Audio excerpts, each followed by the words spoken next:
আমার নাম রিয়া। রিয়া, বাড়ি কোথায়, জন্ম জেলা? আমার হোম ডিস্ট্রিক্ট পাবনা। পাবনাতে? আর ভাঙ্গুরা থানা। আচ্ছা, এবং আপনি বর্তমানে বয়স কত আনুমানিক? বর্তমানে 24। 24। পেশায় কিছু করছেন? হ্যাঁ। আচ্ছা, কি করছেন? আমি এখন বর্তমানে পুলিশ ডিপার্টমেন্টে আছি। পুলিশ ডিপার্টমেন্টে আছেন, ঠিক আছে। বলুন। আমার শুরু থেকে মনে আছে আর কি, যেখান থেকে আমরা ওইভাবে খুব একটা ধনী ফ্যামিলিও না, আবার খুব একটা যে গরিব ফ্যামিলি সেটাও না। আমার দুটা মা, আমার বড় মা মারা যাওয়ার পরে আমার মা। জি। তো সেখানে আমার ওই ঘরের 2 বোন আছে। জি। আমরা 1 ভাই 3 বোন, এই যে আমরা সর্বমোট 6 জন। আমার যে মা মারা গেছে সে অনেক ছোট রেখে, বাচ্চাদের রেখে মারা যায়। তো সেখানে আমার মাই তাদেরকে লালন পালন করে। আমরা কখনো বুঝতে পারি না যে তারা আমার সৎ বোন। এভাবে এখনো আমাদের এই ফ্যামিলিটা এভাবেই আছে। আমার বাবা কি করতেন? আমার বাবা কৃষক। আমরা যখন ছোট ছিলাম তখন আমার বাবা রিক্সাও চালাতো। তো সেখানে আমরা সার্ভিস লাইফে 3 জন আছি, আমি, আমার ছোট বোন আর আমার ভাই। 3 জনই আমরা পুলিশ ডিপার্টমেন্টে আছি। আমি বলি গর্বের বিষয় যে আমার বাবা একজন কৃষক কিংবা রিক্সা চালক হিসাবে আমাদেরকে যেখানে নিয়ে আসছে, এটা অনেক বড় বিষয়। নিশ্চয়ই। আমার বাবা অন্যের জমি চাষ করত, অন্যের জমি লিজ নিত, বর্গা নিত, নিয়ে চাষ করে আমাদের জীবনটা এভাবেই চলতো। কিন্তু কখনো আমরা যে 5 বোন 1 ভাই, আমার বাবা কখনো অন্যের কাছে হাত পাততে দেয়নি। আমরা যতটুকুন পাইতাম, কখনো আমরা বুঝি নাই অভাবটা, কারণ আমাদের বুঝতে দিত না। ঈদের সময় আসলে আমাদেরকে সবাইকে যেভাবেই হোক না কেন ড্রেস দিত।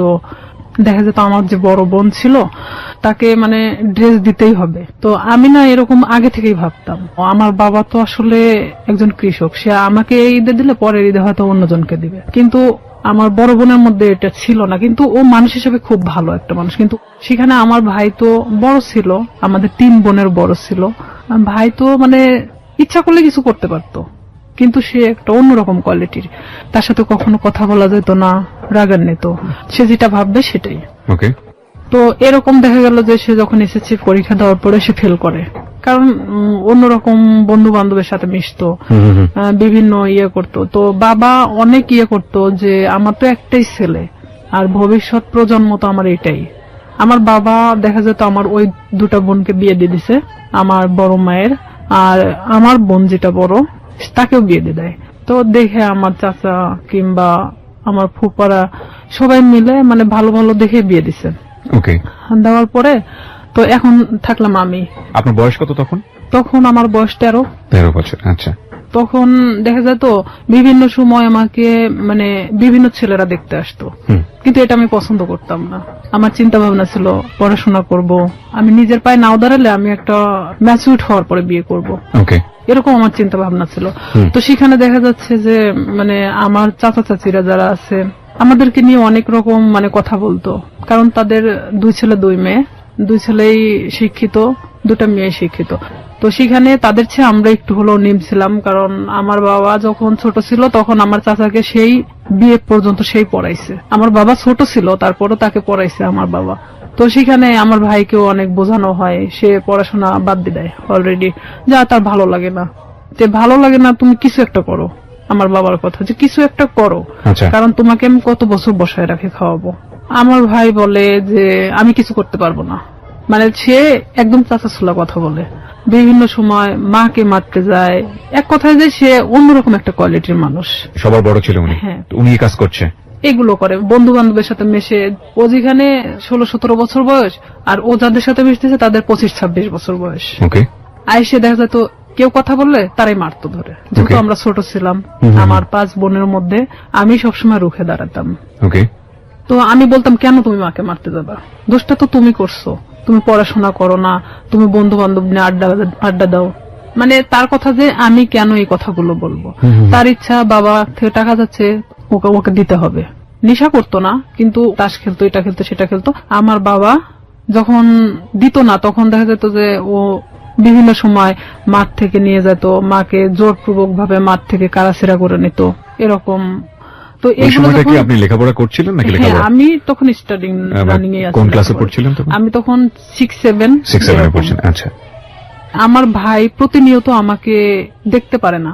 ও যদি খাইতে বসে সেখানে যদি আমি যাই, ও ওখান থেকে উঠে চলে যাচ্ছে, কিংবা ভাতের প্লেটটা আর যদি ফেলে দিল, আমি যদি কারোর সাথে কথা বলি, দেখা যাচ্ছে সেটা নিয়ে এসে বাড়িতে তিলকে তাল বানানো হচ্ছে। মানে বিভিন্ন, যেটা ধর্তব্য তুল্যের মধ্যে বলাই চলে না।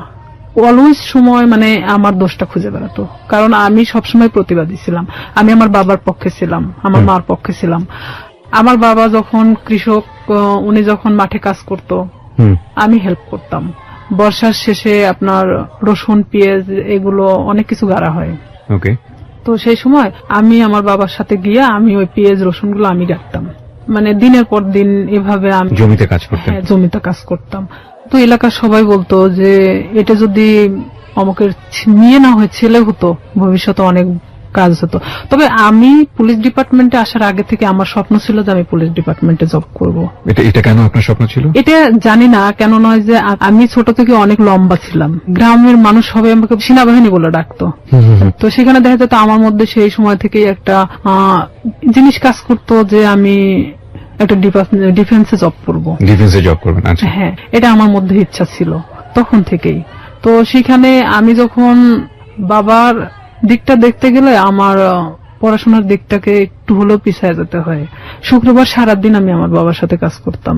সে ধান নিয়ে আসতো, আমি তার বোঝা উঠায় দিতাম মাথায়, যে মানে অনেক দূরে, আমার বাড়ি ছেড়ে না হলে 1-1.5 কিলো দূরে। অথচ আমার ভাই কখনো কাজ করতো না। আমার 5 বোনের মধ্যে আমি মানে সবচেয়ে একজন প্রিয় মানুষ ছিলাম। ওকে। আবার নিরীহ একটা বাচ্চা ছিলাম। তো এর মধ্যে আমি যখন 7-এ, যখন আমি উঠি 7-এ ওঠার পরে, তখন আমি হ্যান্ডবল খেলাতে নাম দেই স্কুলে। তো স্কুলে যখন আমি হ্যান্ডবলের নাম দেই, তখন সেখানে আমি এসএসসি পর্যন্ত খেলাধুলা যখন করছি, তখন আমি কিন্তু রাজশাহী বিভাগ পর্যন্ত খেলছি। ওরে বাবা! আমার ইচ্ছা ছিল যে আমি একসময় খেলোয়াড় হব। আচ্ছা। তো এখান থেকে আমার এক বেস্ট ফ্রেন্ড ছিল রূপা। রূপার বাড়ি আর আমার বাড়ি 2 বাড়ি পরে। তো রূপার সাথে আসলে কেউ মিশতো না, কারণ ওর বাবা নিজে থেকে ওকে গানের জগতে ঠেলে দেয়। গান তো দূরের কথা, ওকে নিয়ে মানে এক ধরনের দেহ ব্যবসা করানো হয়, ওর বাবা নিজেই করাতো, যেটা ওর পছন্দ ছিল না। ও আমার সাথে ডিসকাস করতো। এই জিনিসটা আমার ভাই আরো মানে নিতে পারে না, যে কেন আমি রূপার সঙ্গে মিশি। কিন্তু রূপা আমি একই ক্লাসে একই সাথে পড়াশোনা করতাম। বিভিন্ন সময় আমার কাছে আসতো, মানে বইয়ের জন্য কিংবা কোনো কিছুর জন্য। এটা নিয়ে আমার সাথে অনেক সিনক্রেট করতো, আমারে মারতো ধরে। একদিন আমার বইগুলোই পোড়ায় দিছে, যে তোর বই পোড়ায় দিলে তাহলে তোর কাছে আসবে না সে। আমি অনেক কান্নাকাটি করি। পরে আমার বাবা আবার বই কিনা দেয়। রূপার সাথে আমি তখন গভীরভাবে মিশে যাই, যে কেন তার সাথে আমাকে মিশতে দিচ্ছে না। আমি তার সাথে মিশতে থাকি। আমি যখন 8-এ উঠবো, সেই সময় রূপা হঠাৎ করে একদিন মানে ঘুমের ট্যাবলেট খায়। মানে আপনি জানতেন না ওর ঘুমের ওষুধ খাওয়ার কারণটা কি? ওর ঘুমের ওষুধ খাওয়ার কারণটা আমি জানতাম, আগে থেকে জানতাম, কিন্তু ও যে সেদিন খাবে এটা আমি জানতাম না।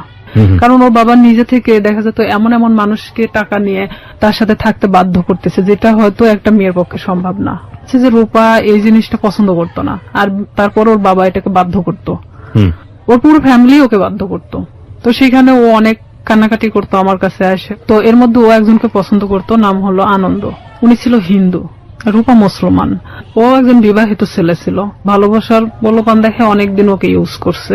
আনন্দ ওকে মানে ফুললি না করে দেয়, তখনও এই কাজটা করছে।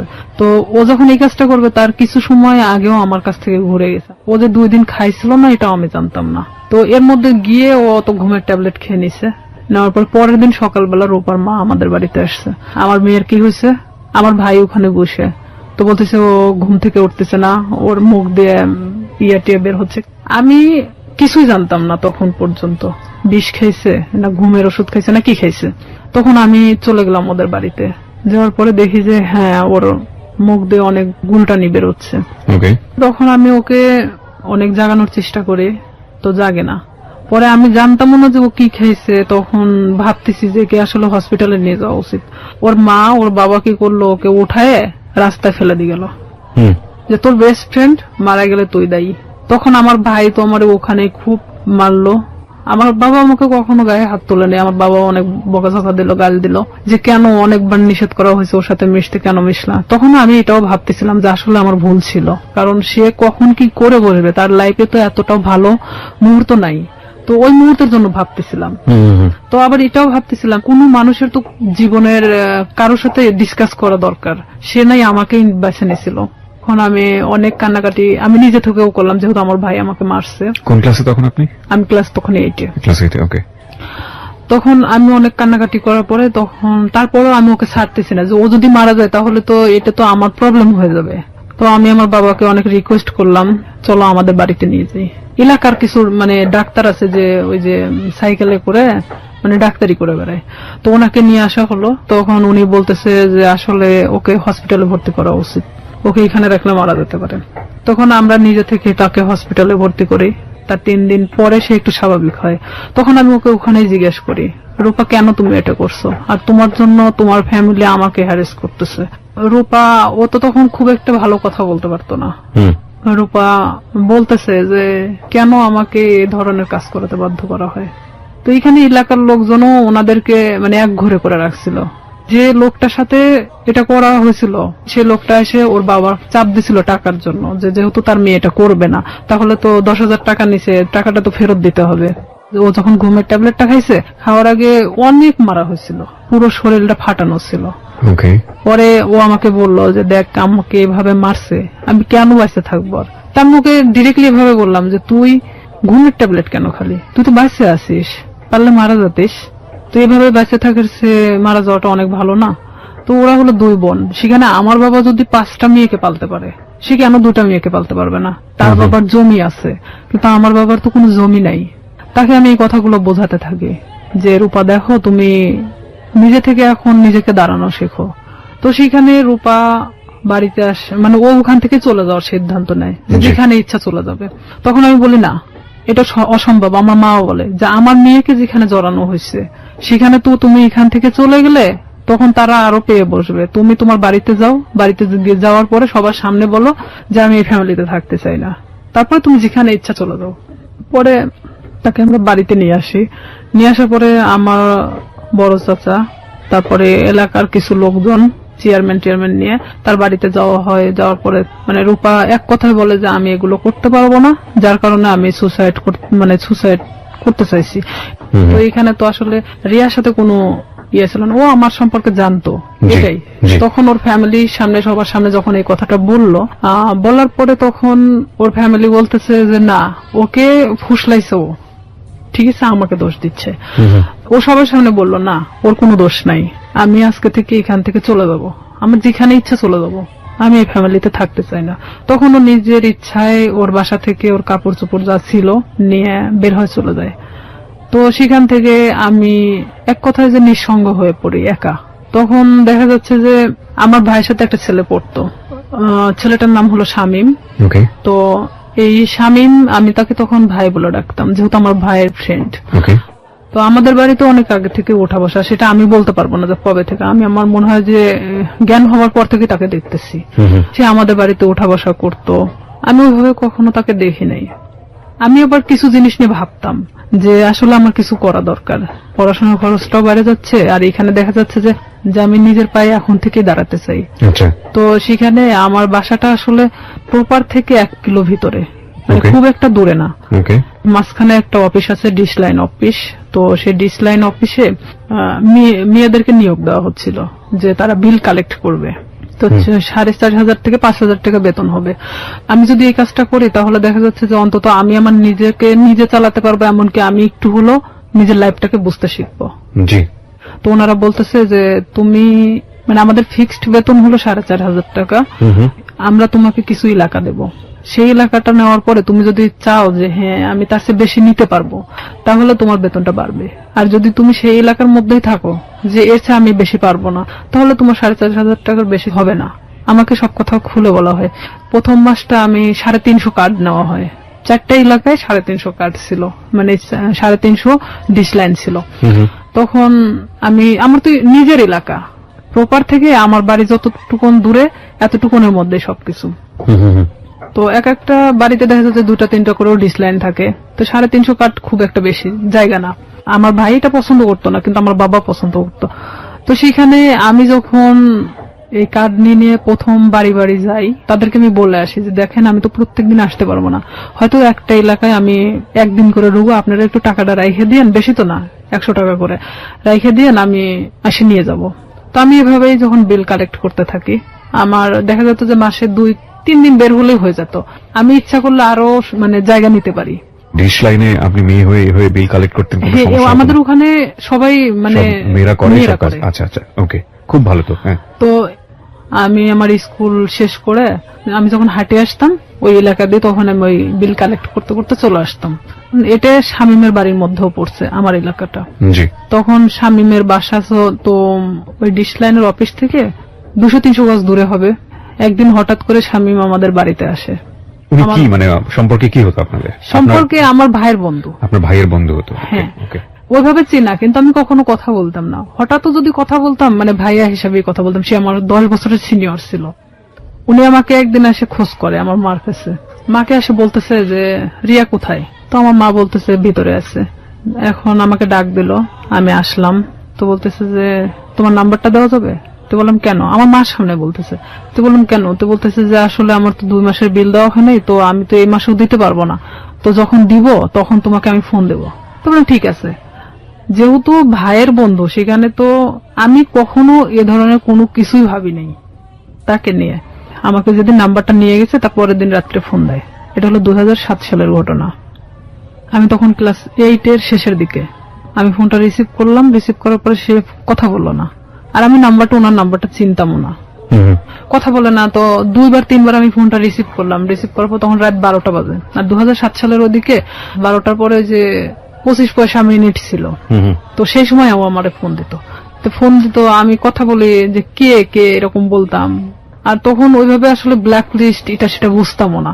জি। তো ওইভাবে তো ফোনটা ব্ল্যাক লিস্টও করতে পারতেছি না।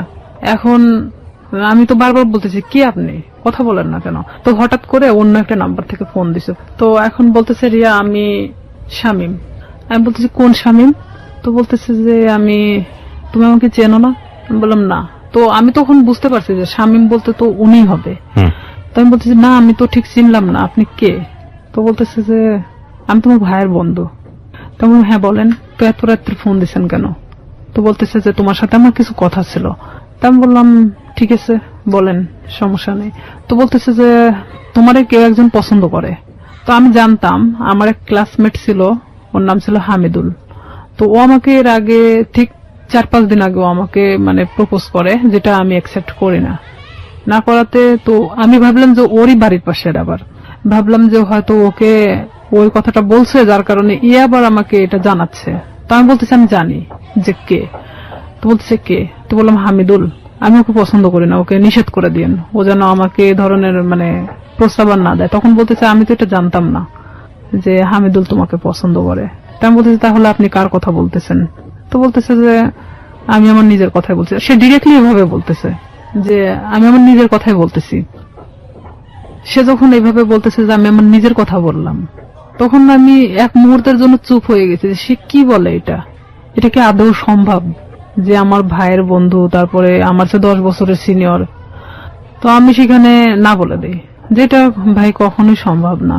কারণ আপনি বলা চলে যে এটা বড় ফ্যামিলির ছেলে, সেখানে আমি কিন্তু এটাতে রাজি না, আপনি অন্য কোথাও দেখতে পারেন। আমি ডিরেক্টলি এভাবে বলে দিলাম। কারণ তখন পর্যন্ত আমার মধ্যে ইচ্ছা ছিল যে আমি শুধুমাত্র বড়ই হব, নিজের লাইফে এমন কিছু করব যেটা হয়তো সবার কাছে আমি উঁচু গলায় বলতে পারবো যে আমি লাইফে এত কষ্টের পরও এখানে এসে দাঁড়াইছি। তো সেখানে ওর সাথে আমি ওখানেই শেষ করে দেই কথা। শেষ করে দেওয়ার পর আমি ওকে বলি যে আপনি আমাকে কখনো ফোন দিবেন না, আর যদি ফোন দেন তাহলে কিন্তু আমার ভাইকে বলে দেব। তখনও বলে যে না, বলার দরকার নেই, আমি কখনো ফোন দিব না। পরে আমিও চুপচাপ থেকে যাই, যেহেতু এটা তার আর আমার মধ্যে কথা হয়ে গেছে, আর সে তো আমাকে ফোন দিবে না বলছে। তো পরে যখন ও তার 5 দিন পরে আমারে ফোন দেয়, আমি তখন একটা এলাকাতে ছিলাম, মানে বিলটা ওঠাচ্ছিলাম, সেই সময় আমারে ফোন দিছে অন্য একটা নাম্বার থেকে। তার যে কতগুলো নাম্বার ছিল আমি নিজেও বলতে পারি না, তার অনেক নাম্বার ছিল। সে বিভিন্ন সময় বিভিন্ন নাম্বার থেকে আমাকে ফোন দিত। আর বিভিন্ন ছেলেদের সাথেও কথা বলাতো, মানে হঠাৎ করে একটা অন্য কণ্ঠ। আমি যখন মানে বলতেছি কে আপনি, এটা সেটা জিজ্ঞেস করতেছি, তখন দেখা যাচ্ছে যে আবার ফোনটা মানে নিছে, নেওয়ার পরে বলতেছে আমি অমুক। তা আমি যখন বললাম যে আচ্ছা আপনি এরকম কেন করতেছেন আমার সাথে, পরে ও এটা নিয়ে বলতেছে যে আমি সিরিয়াস, তোমাকে পছন্দ করি। তো আমি বললাম ঠিক আছে, পছন্দ যখন করেন এটা তো আসলে পছন্দের বিষয় হলো এমন একটা জিনিস থাকে, সেটা হলো যে কিছু জিনিস আছে যে সুন্দর, কিন্তু সেটা আমার জন্য না। ওকে, তো সেখানে আপনি একটা বড় লোক ফ্যামিলির ছেলে, আপনার সাথে সম্পর্ক হওয়াটা আমার জন্য অনেক ওই ছিঁড়া কাঁথায় শুয়ে লাখ টাকা স্বপ্ন দেখার মতো। এটা কখনোই সম্ভব না। পরেও আমাকে বলে যে না, আমি সত্যি সিরিয়াস বলতেছি, আমি তোমাকে খুব পছন্দ করি। পরে আমি পুরোপুরি সিম কার্ডটাই চেঞ্জ করে দিই, যে তার সাথে সম্পর্ক করা আমার মোটেও পসিবল ছিল না। এটা তো অসম্ভব একটা জিনিস। তখন সে আমাকে নেক্সট বার সে আমার সাথে মানে বাজারে দেখা হয় যখন, তখন আমারে বলতেছে রিয়া বিলটা নিয়ে আসিও। তো তখন আমি বলি যে এখানেই দিয়ে দেন, আমি তো এখানেই আছি, কার্ডটা আমার সঙ্গেই আছে, আপনি এখানেই দিয়ে দেন। তো বলতেছে না, আমার কাছে তো এখন টাকা নেই, বাসায় যেয়ে নিয়ে আসো। তো আমি তো জানি বাসা তো এমন একটা জিনিস যেখানে সবাই থাকে, বাবা মা ভাই বোন সবাই তো আছে। ওকে, তখন ওনার 3 মাস পেন্ডিং ছিল, যে বিলটা উনি দিচ্ছিল না, ইচ্ছাকৃত ভাবেই সে দিচ্ছিল না। পরে আমি যখন ওর বিলটা আনতে যাই, তো আমি এরকম দরজার সামনে, ওদের রুমটা হলো বেলকুনির সাথে যে দরজাটা আছে, এটা হলো ওর ঘরের রুম, মানে ঘরের যে দরজাটা এটা, আর ভিতর দিয়ে একটা দরজা আছে যেটাতে ওর মা বাবারা ওই পাশ দিয়ে বের হয় সবসময়, আর ও এই পাশ দিয়ে বের হয়। তো আমি তো এখানে গিয়ে দাঁড়াইছি। দাঁড়ানোর পরে আমি যখন নক করি, ও বের হয়ে আসে। বের হয়ে আসার পরে তখন আমি কার্ডটা বের করে বললাম যে ভাই বিলটা দেন। তখন আমি জানতাম না ওর বাসায় লোক ছিল না। বিরতি নেব প্রিয় শ্রোতা। এই পর্যায়ে আমরা ছোট্ট একটা বিরতি নিচ্ছি, মাত্র 4 মিনিটের বিরতি। আপনারা শুনছেন close up presence hello 8920 ABC radio FM 89.2 তে। আমি আরজি কিবরিয়া রয়েছে আপনার সঙ্গে, এবং রিয়া আজকে তার জীবনের গল্প এখানে বলছে। রিয়াকে দেখার জন্য বা কোনো কমিউনিকেট করার জন্য, কিছু বলার জন্য আপনারা আসতে পারেন আমার ফেসবুক পেজে। ফেসবুকের ঠিকানা www.facebook.com/kibriya.rj। আমি আবারও বলছি www.facebook.com/KEBRIA.RJ। পেজটি আছে আরজি কিবরিয়া নামে। Please like this page. ফিরে আসছি ঠিক 4 মিনিট পর। আসলে এখানে আরেকটা বিষয় যে ওর 6 বোন, 6 বোনই প্রাইমারি স্কুলের টিচার। তো দেখা যায় যে 9টার পরে ওদের বাসা থেকে ওর মা ওর বাবা ছাড়া কেউ থাকে না, এটা আমি জানতাম আগে থেকে। তো ওর এক ভাই, মানে ওকে দিয়ে 2 ভাই, ওর ছোট যে সে হলো ঢাকাতে কোনো একটা এই কম্পিউটার সফটওয়্যার ইঞ্জিনিয়ার। তো ও ওখানে বাড়িতে তো থাকে না, এখন স্বামী একমাত্র বাড়িতে থাকে। তো আমি তো জানি অবশ্যই ওর বাবা ওর মা তো বাড়িতে আছে, কারণ ওর বোনরা তো সবাই টিচার, সবাই যে যার মতো 9টার পরে বের হয়ে চলে যায়। তো এখানে আমি তো গেছি তখন 11:30 বাজে। সেদিন আমি স্কুলে যাইনি, না যাওয়া তো ওখানে গেছি। যাওয়ার পরে এখন আমি ওর যখন ঘরে নক করি, দরজায় নক করার পর ও বের হয়ে আসে, মানে দরজার ওই ভিতর পারে আর আমি বাহির পারে দাঁড়িয়ে। তো আমি কার্ডটা তো হাতে আমার আছেই বের করানো, আমি তখন কার্ডটা ওনাকে দেখে বলি যে আপনি তো 3 মাস পেন্ডিং আছে, তো আপনি বিলটা যদি দিতেন ভালো হতো, আর না হলে ডিসলাইন মানে ডিসকানেক্ট করা হবে। তো এখন ও বলতেছে ঠিক আছে আমি টাকাটা নিয়ে আসতেছি। ভিতরে গেল, ভিতরে যাওয়ার পরে বের হয়ে আসলো। বের হয়ে আসার পরে আমাকে বলছে দাও কার্ডটা দাও, মানে ওখানে সিগনেচার করা হয়। তো কার্ডটা নিয়েও ভিতরে চলে গেল। তো সিগনেচার তো ওখানে দাঁড়াই করতে পারতো, তারপরও ভিতরে চলে গেল। আমি কিছু বললাম না, আমি চুপচাপ ওখানে দাঁড়িয়েছি। যেহেতু আমাকে এর আগে প্রপোজ করছে, সেখানে ওর সাথে আমার ওইভাবে কথা বলার কোনো রুচিও জাগতেছে না, কিন্তু আমি একটা কাজের ক্ষেত্রে দেখা যাচ্ছে এটা আমি বাধ্য। তো সেখানে আমিও চুপচাপ দাঁড়িয়ে আছি। ও ভিতর থেকে আসলো, ভিতর থেকে কার্ডটা রেখে আসছে। তাই আমি বলতেছি ভাইয়া কার্ডটা তো রেখে আসলেন, কার্ডটা নিয়ে আসেন। তো বলতেছে যে এসে নিয়ে যাও। এসে নিয়ে যাও। তাই বললাম এটা কি ধরনের কথা, আমার কার্ডটার প্রয়োজন নেই, আমি চলে গেলাম। তো এই বলার পরে ওই আমার থাপ্পড় দিয়ে মানে হাতটা চেপে ধরে। তো ওর বাসাটা এমন কোয়ালিটির একটা জায়গায়, যদিও প্রপারের মধ্যে, মানে পাশে একটু ফাঁকা জায়গা আছে, ওর আশেপাশে মানে কোনো বাড়ি নেই। তো এখানে ওদের বিল্ডিং করা বাড়ি, ছাদ ঢালাই, আর ঠিক এরকম একটা কোয়ালিটির যে রুমটা খুব একটা বড় না খুব ছোট না। সেখানে দেখা যাচ্ছে যে থাইটে লাগানো। তো সেখানে যদি ভিতরে থাই গ্লাস গুলো লাগানো, তো এখানে যদি ভিতরে একজনকে নিয়ে যাওয়া হয়, বাহিরে কিছু শুনতে পাবে না। ও আমাকে যখন হাতটা মানে থাপ্পা দিয়ে মানে এভাবে ধরে ফেলে, তখন আমি মানে ওর দিকে একবার তাকাই। ও কি করলো, আমার বাম হাত দিয়ে মানে আমার মুখটা চাপ দিয়ে ধরার পরে এক ধাক্কা দিয়ে মানে ওর ভিতরে, দরজার ভিতরে ঢুকায় দেয়। যেহেতু আমি দরজার সামনে দাঁড়াইছিলাম, তখন আমি ভিতরে যাওয়ার পর আমি বলতেছি যে আপনি কেন এগুলো করতেছেন, এটা কেন করতেছেন? আমি তো আপনাকে পছন্দ করি না, আর আপনি আমাকে মানে প্রপোজ করছেন। প্রপোজ করার মানে কি এটা যে আপনাকে সে বাধ্য মানে আপনার সাথে সম্পর্ক করতে? তো ও বলতেছে যে কিভাবে মানে ভালো লাগাতে হয় সেটা আমার খুব ভালো জানা আছে, আমি জীবনে যা চাইছি তাই পাইছি। তাই আমি বললাম, দেখেন আপনি অনেক ধনী একটা ফ্যামিলির মানুষ, আপনি জীবনে যা চাইছেন না কেন সেটাই পাইছেন, আমি মানি সেটা। তো এইভাবে মানে আমি যখন ওর সাথে মানে বলতে থাকি কথাগুলো, কারণ আমি জানি যে বাহির থেকে কিছু শোনা যাবে না, এটা আমিও নিশ্চিন্ত ছিলাম। এক পর্যায়ে সে আমার সাথে অনেক মানে ধস্তাধস্তি করতে থাকার পরে এক পর্যায়ে সে আমার সাথে মানে খারাপ কিছু করেও ফেলে। তখন আমি একদম দিশেহারার মতো হয়ে যাই যে আসলে এটা কি হয়ে যাচ্ছে আমার সাথে, এটাকে আমার সাথে আসলে হওয়াটা উচিত ছিল। আমি তাকে তো বারবার মানে বোঝানোরও চেষ্টা করতেছি, তারপরেও তার একটাই কথা যে আমি তোকে যেভাবে হোক আমি চাই, এটাই তার সাথে। বয়সে 10 বছর বড় ছিল? হ্যাঁ, আমার চেয়ে 10 বছরের বড় ছিল। আর আমি তখন বললাম তো প্রথমে অনেক আগেই বলে আসছি, আমি অনেক ভীতু কোয়ালিটির একটা মানুষ ছিলাম, আমি খুব একটা মানুষের সাথে কথা বলতে পারতাম না। আমি যে ডিসলাইনের কাজটা করতাম, এখানেও দেখা যেত আমি অনেকের সাথে কথা বলতাম না, যাইতাম আমি কার্ডটা বের করে দিতাম, তারা টাকাটা দিত, আমি নিয়ে চলে আসতাম, এরকমই। কারণ তারা টাকাটা দিতে বাধ্য। সে যখন জোরপূর্বক ভাবে আমাকে রেপ করা হয় এক কথায়, তো কমপ্লিটলি রেপ। হ্যাঁ, তো সেখানে আমি একদম দিশেহারার মতো চুপচাপ, এক পর্যায়ে যে আমি নিস্তেজ, এতক্ষণ যে আমি ধস্তাধস্তিটা করতেছিলাম তখন সেই মুহূর্তের জন্য আমি নিস্তেজ হয়ে গেছি। মানে আমি এক কথা বলে চলে, আমার শরীরে কোনো শক্তি নেই যে আমি যে কি কথা বলবো এখন, আমার ভাষা জ্ঞান মানে সবকিছু শেষ সেখানেই। তো ওখান থেকে আমি কোন রকম বের হয়ে চলে আসি। বের হয়ে চলে আসার পরে আমি আমার ব্যাগটা আনতে ভুলে যাই, কারণ আমি যে কিভাবে চলে আসছি সেটা নিজেও জানেন না। আমার মনে হয় যে আমি নিজেও আসলে বলতে পারবো না যে আমি কিভাবে ওখান থেকে আসছিলাম, তবে আমার এটাই মনে হয় যে আমি কোনো না কোনো ভাবে বের হয়ে চলে আসছিলাম। তো সেই মুহূর্তে ও আমাকে আটকে রাখার চেষ্টাও করে নাই, আর আমি বের হয়ে চলে আসছি। ও শুধু দরজাটা খুলে দিয়েছে, আমি বের হয়ে আসছি, এটুকুনি।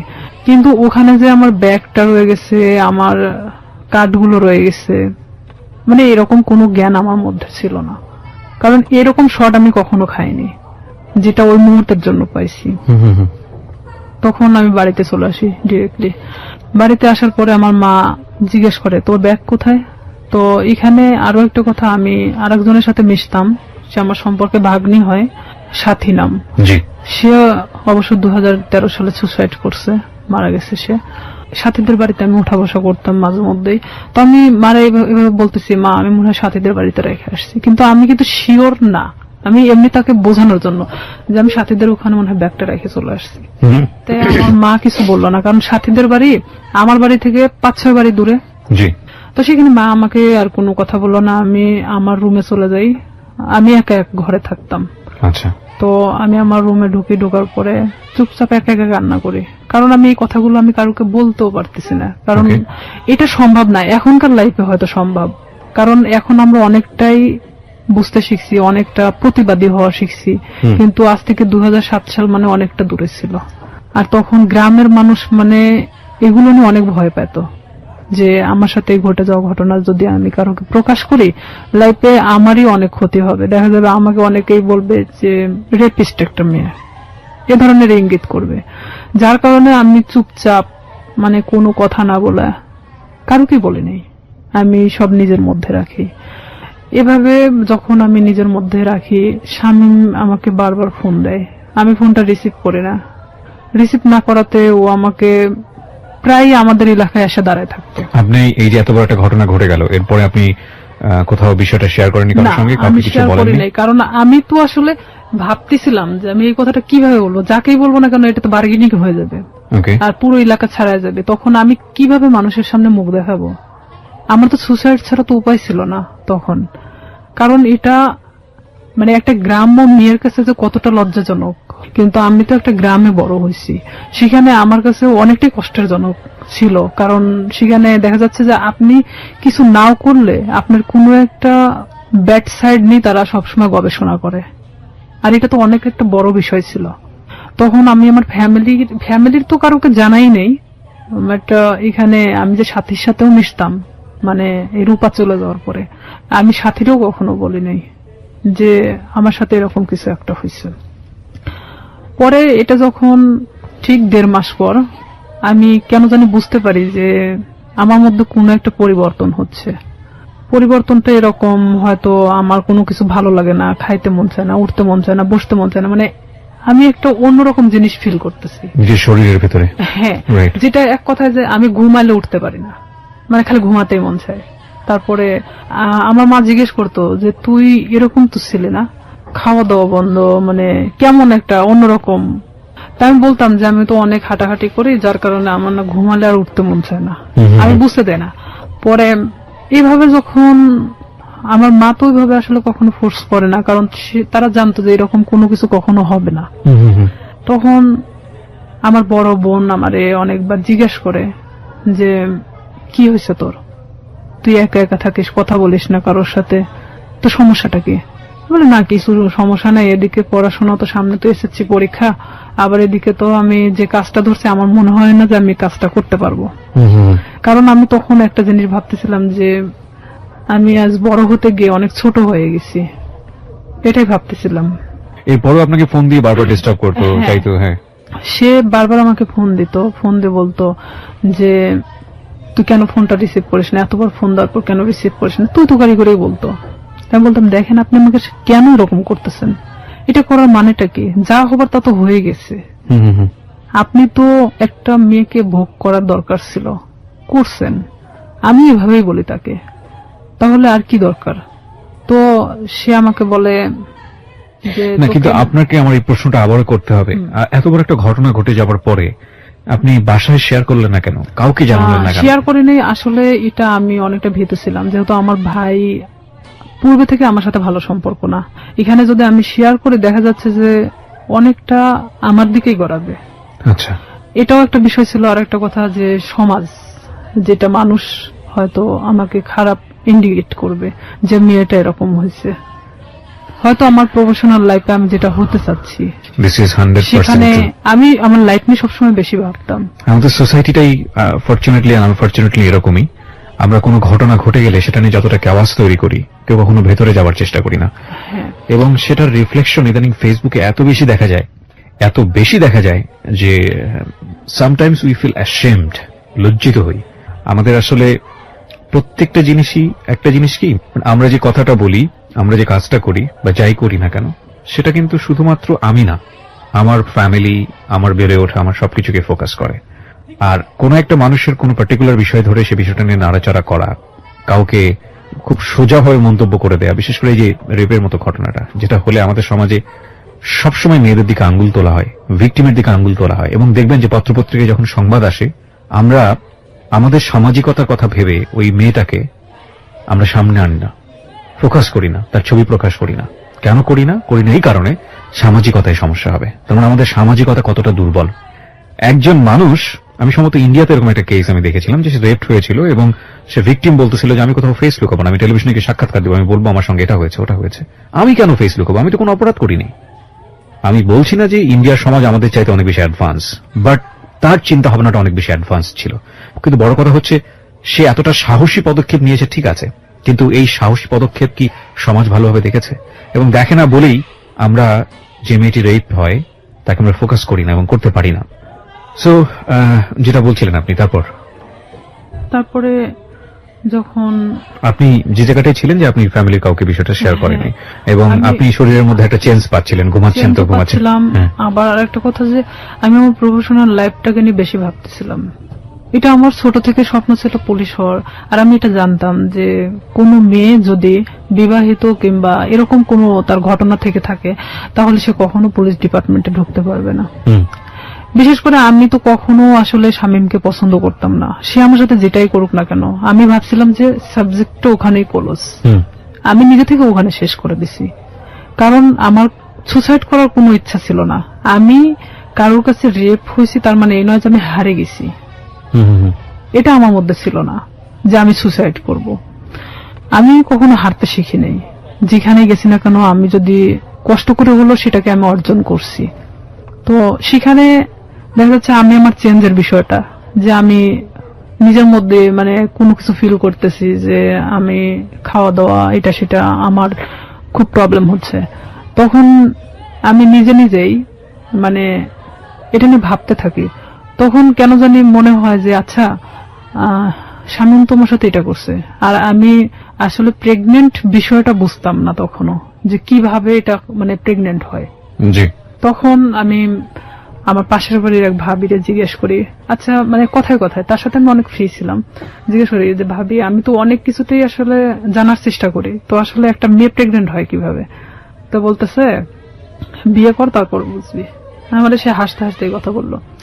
তো বললাম যে আপনি তো ভাবি, তো আপনি না বললে আমরা শিখবো কোত্থেকে? আমি আবার তাকে হাসতে হাসতে এই কথাটা বলি। তো বলতেছে যে এরকম মানে মেয়েদের তো প্রত্যেক মাসে যে ইয়াটা হয়, এটা যদি দেখা যাচ্ছে যে কারোর সাথে মানে তার হাজবেন্ডের সাথে মেলামেশা করার পরে যদি না হয় তাহলে সে প্রেগনেন্ট। তখন আমি যখন ওখান থেকে এই কথাটা শুনছি, আপনি বিশ্বাস করবেন না, আমি মনে হয় এক মুহূর্তের জন্য এই পৃথিবী ছেড়ে চলে গেছি। যা আমিও তো ঠিক 1.5 মাস হলো এরকম অবস্থাতে আসছি, আমারও তো এটা হয়নি, তার মানে কি আমি প্রেগনেন্ট? এটা আমি এখন কিভাবে এটাকে লুকাবো? কারণ এতক্ষণ পর্যন্ত যা ঘটে গেছিল সেটা লুকানো সম্ভব ছিল, বাট এটা এখন আমি কিভাবে লুকাবো? এটা কি আদৌ সম্ভব? আর তখন এক মুহূর্তের জন্য মনে হচ্ছিল যে আমার চেহারার মধ্যে একটা অন্যরকম ছাপ নামে আসে। তখন আমার ওই ভাবি বলতেছে তোর কি হয়েছে? আমি বললাম না আসলে শরীরটা কয়েকদিন ধরে ভালো লাগতেছে না, অটোমেটিক কেন জানি মনে হচ্ছে প্রেশারটা নামে গেছে। তো আমি তো ওখানে বসে পড়ি, প্রায় আমি আধা ঘন্টার মতো বসে মানে নিজে নিজে ভাবতে থাকি। আর আমার শরীরটা এত ঘামতেছিল, মানে এক কথায় যে আমি মৃত মানুষের মতো বসে আছি। তো তখন ভাবি যে এটাকে আমি কিভাবে সমাধান করব, আমি কিভাবে আমার ফ্যামিলিকে বলবো এখন, যেটা 1.5 মাস আগে ঘটে যাওয়া ঘটনা। আর এর মধ্যে কন্টিনিউ ও আমার সাথে এরকম যোগাযোগ রাখার চেষ্টা করে, কিন্তু আমি রাখি না। তখন ইচ্ছাকৃতভাবে আমি ওকে ফোন দেই ব্যাপারটা আসলে জানানোর জন্য যে এটার কি কোনো সমাধান আছে কিনা, যদি হয় নিজে থেকে সমাধান করার মতো। কারণ আমি চাই না যে আমি আমার লাইফে কখনো থেমে থাকি কারোর জন্য।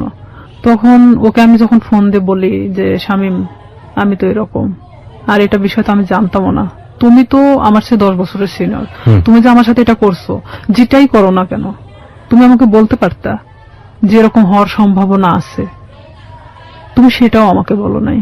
তো এখন বলতেছে যে এখন তুই কি করবি সেটা তুই জানিস, সেটা আমি জানি না। তখন থেকে totally or SIM card of, মানে যখন আমি ব্যাপারটা ওকে জানাই তখন থেকে ওর সিম কার্ডটা টোটালি অফ করে দেয়। আমরা আরেকটা বিরতি নিচ্ছি রিয়া, তারপর সিমটা বন্ধ। হ্যাঁ, সিমটা তখন বন্ধ ছিল। আমি অনেক চেষ্টা করি, আমি সারা রাত চেষ্টা করি, কারণ সেই ছিল একমাত্র আমার লাইফের ঘটনা জানে, যেটা তার সাথে ঘটে যাওয়া।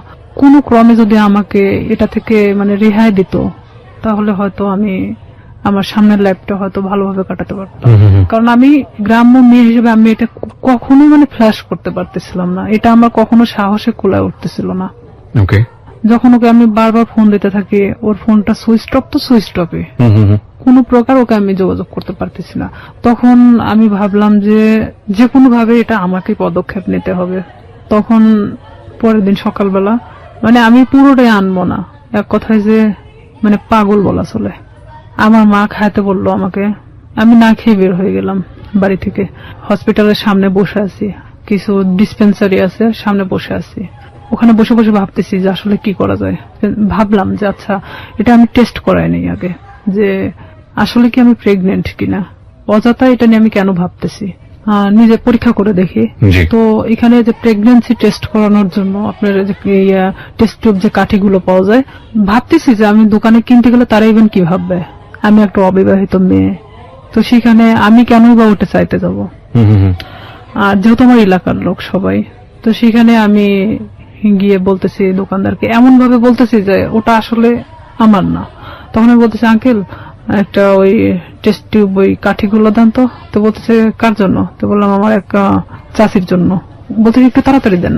মানে এমন আমি উৎসাহী দেখাচ্ছিলাম যে আমি আসলে এটার প্রতি কোনো চিন্তা করতেছি না, জাস্ট আমাকে কেউ কিনতে দিছে এরকম ভাব। তো আমি ওটা নিয়ে বাড়ি চলে আসি। বাড়িতে আসার পরে আমি বাথরুমে গিয়ে আমি টেস্ট করাই। টেস্ট করানোর পরে দেখি যে হ্যাঁ আমি প্রেগনেন্ট। আমি মানে নিশ্চিন্ত সেখানে, পরে মানে আমি আর উঠে দাঁড়াতে পারতেছি না। যতটা মানে এটা নিয়ে নিশ্চিন্ত হচ্ছি, এতটা মানে আমি নিজে থেকে মানে নর্মাল হয়ে পড়তেছি। যেহেতু আমি এটা নিশ্চিত হতে পারছি, এখন এটাকে কিভাবে সমাধান করতে হবে সেটা ঠিক আমাকেই করতে হবে। আমি যে দোকান থেকে ওটা নিছি, তো ওই দোকানে গিয়ে আমি বললাম যে আঙ্কেল, মানে যার জন্য ওইটার কাঠিটা নেওয়া হয়েছিল আমার সে চাচি হয়, তো ওনার তো 1 বছরের একটা বাচ্চা আছে। তো আসলে এটা সত্যি যে আমাদের চাচিমার 1 বছরের একটা বাচ্চা ছিল। আমি বলতেছি ওনার তো 1 বছরের একটা বাচ্চা আছে, তো উনি আবার তো প্রেগনেন্ট, তো উনি এটাকে অ্যাবর্শন করাতে চাচ্ছে। তো বলতেছে কয় মাস?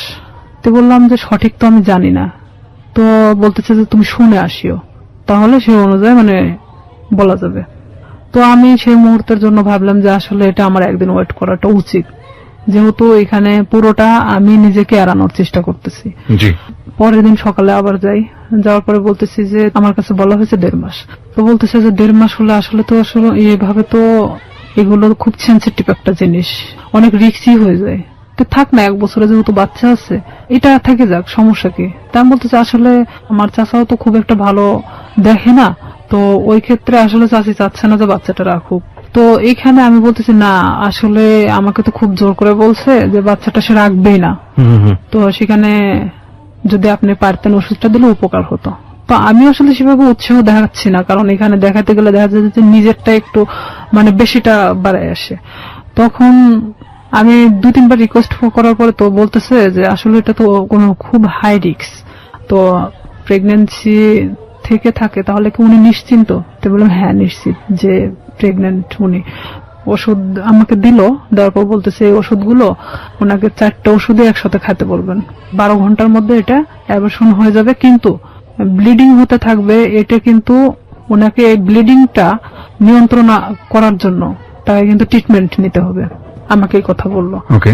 আমার চিন্তা যে আমি খাওয়ার পরে যদি অ্যাবর্শন হয়ে যায় তারপর আমি মারা গেলে যাক, বাঁচি মরি, ওটা কোনো সমস্যা নেই। হ্যাঁ, আমি তখন চিন্তা করতেছি যে যেটাই হোক না কেন আমি যে কোনো ভাবে বোঝাতে পারবো তাদেরকে যেটা আমার নর্মালি এটা আমার হয়ে গেছে।